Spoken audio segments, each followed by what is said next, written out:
I'm not sure, but if you can see this, yeah, I think you can see this. It's the obviously it's a locked screen on my phone, but this is the frequency chart in which you like vibrate at.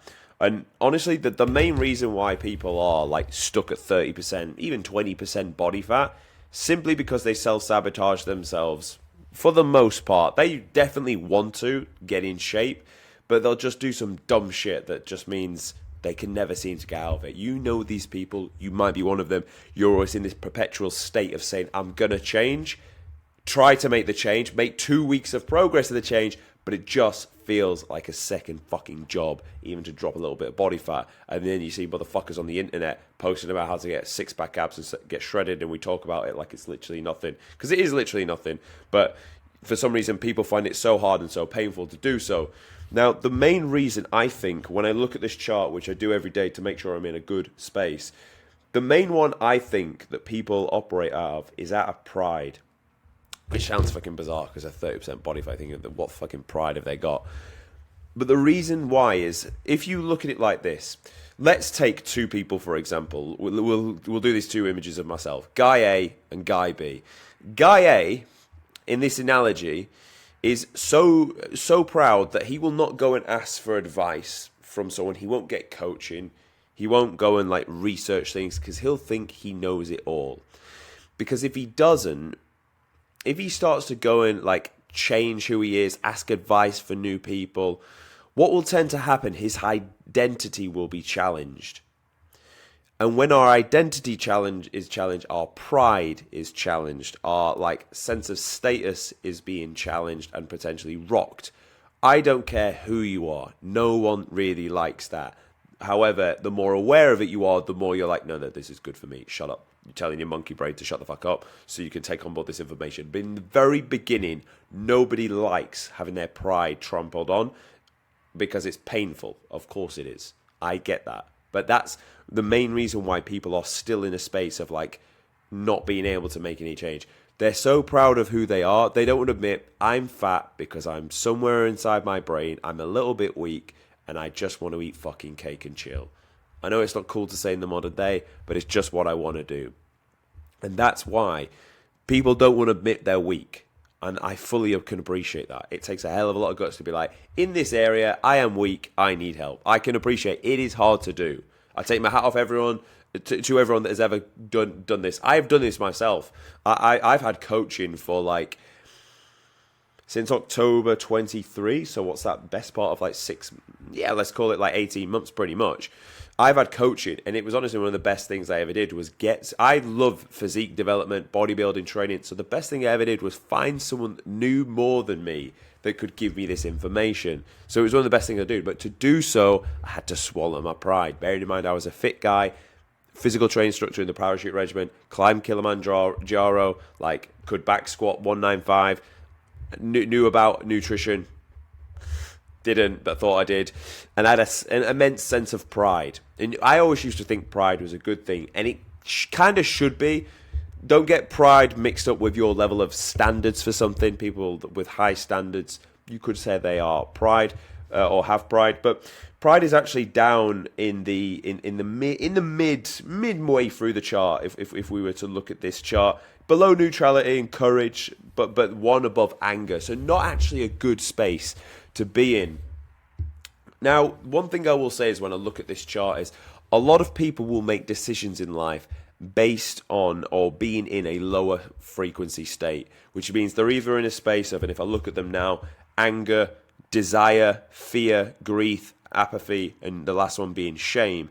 If you're making decisions, life decisions from that, you're never really going to succeed because you're doing it from a scared space. You're either thinking about the past, that's why you feel those emotions, or you're scared and anxious for the future. And again, you can't be the best version of you if you are in these states. These states will keep you 30% body fat. These states will keep you fat. These states will keep you low in a low place in life because ultimately they're not good traits to have in human beings. They're natural and we will all face them, but we need to be in a space where we're open to life and its advances.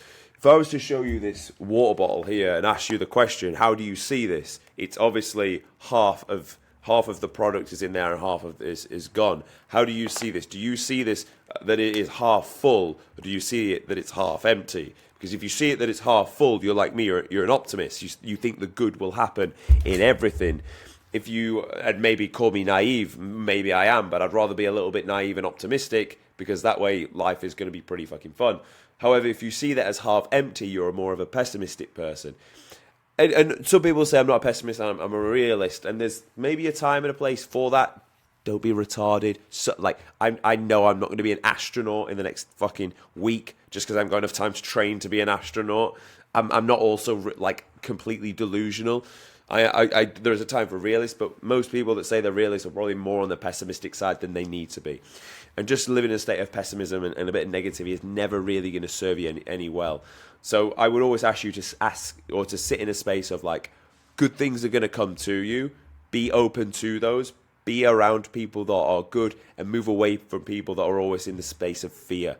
Don't watch the fucking news because that's full of fear. Don't listen to the radio, most of the time full of fear. Or they're trying to get you to go out on the piss on a weekend. It's all like, in the UK anyway, it's like Friday, yeah. Who's going where this weekend? Tunes up. So you all go out and blast all your money, hangover on the weekend, and then don't feel like doing anything Monday morning. That's how they keep you in that cycle, but that's maybe a different point.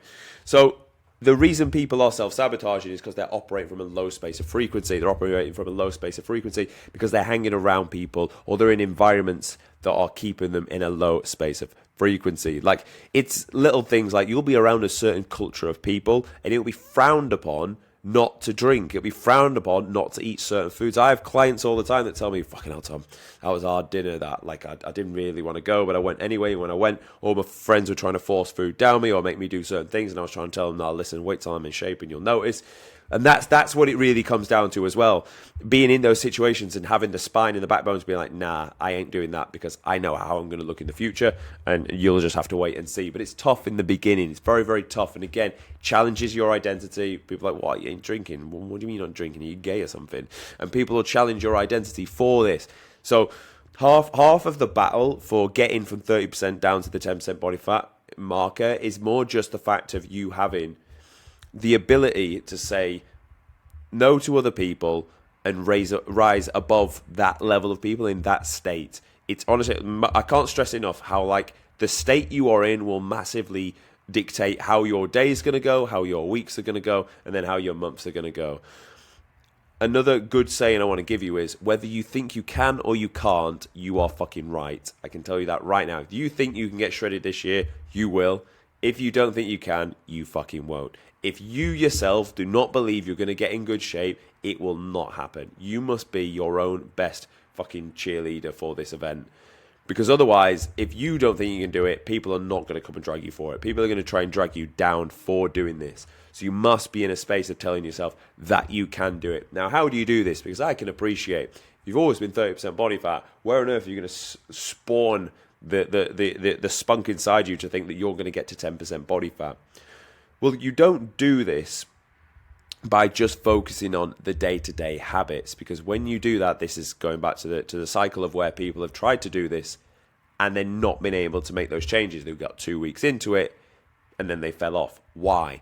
Because they still saw themselves as that person, but just trying to do a bit of fitness. If you always think like that, you're never going to change, because you've always thought like that. So of course you're not going to get a change, because that's all you've ever done and that's all you've ever got.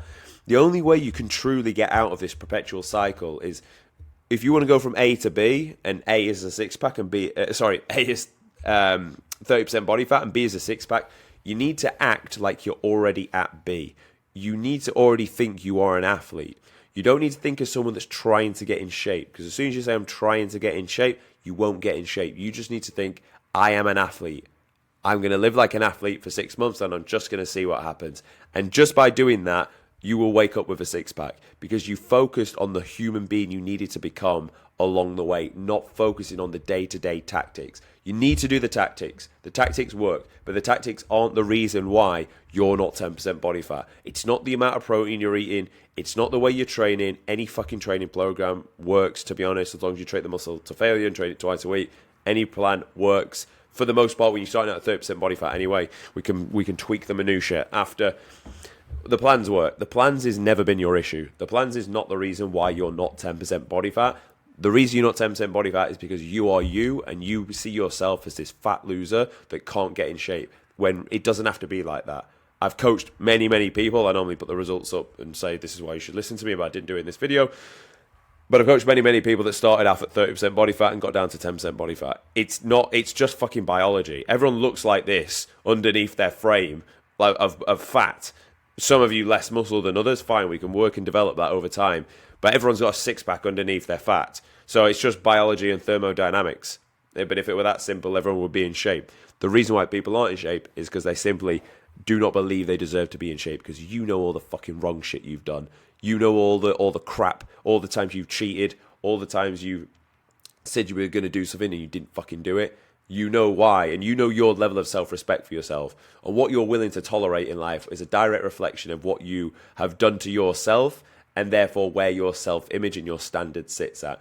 If you have done discipline every day for the past fucking year, you will have a higher standard for all things in life, because you're like, well, I'm not going to accept lower because I've done the fucking work. So like, and that's an obvious cause and effect. But if you're willing to accept lower in a certain area, it's because somewhere along the lines, you know deep down, you could have done the right thing and you fucking didn't do it. You took the easy way out and you cheated your way through it, and you know your weakness is for that.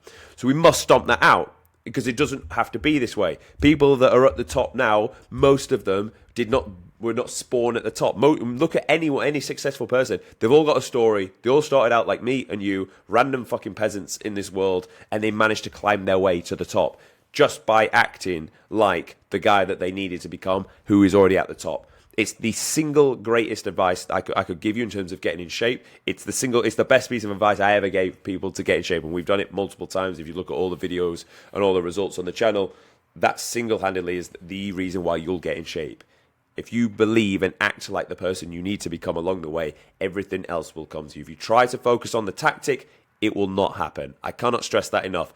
All these videos on YouTube about fucking 3 exercises to grow your tricep and 1 gram per pound of body weight are fucking nice. They're cute. They're nice. Fucking Jeff Nippard's fancy edit videos are fucking nice. They are. I like them. They're great. They absolutely are. But they're not what's going to get 30% people body fat 6-pack. Because it's just a fucking tactic. You already know the tactic. You could probably write me a seminar and a fucking full book on how to get in shape. That's not the issue. The issue is people can't apply that, because it's not the tactic that was ever the problem. They are the problem. So I'll leave you with this. That's why people self-sabotage and are still at 30% body fat. If you found it useful, subscribe to the channel. If you're 30% body fat and want me to get you in shape, then there'll be a link in the description. You can book a call. Thank you for listening. I'll see you tomorrow.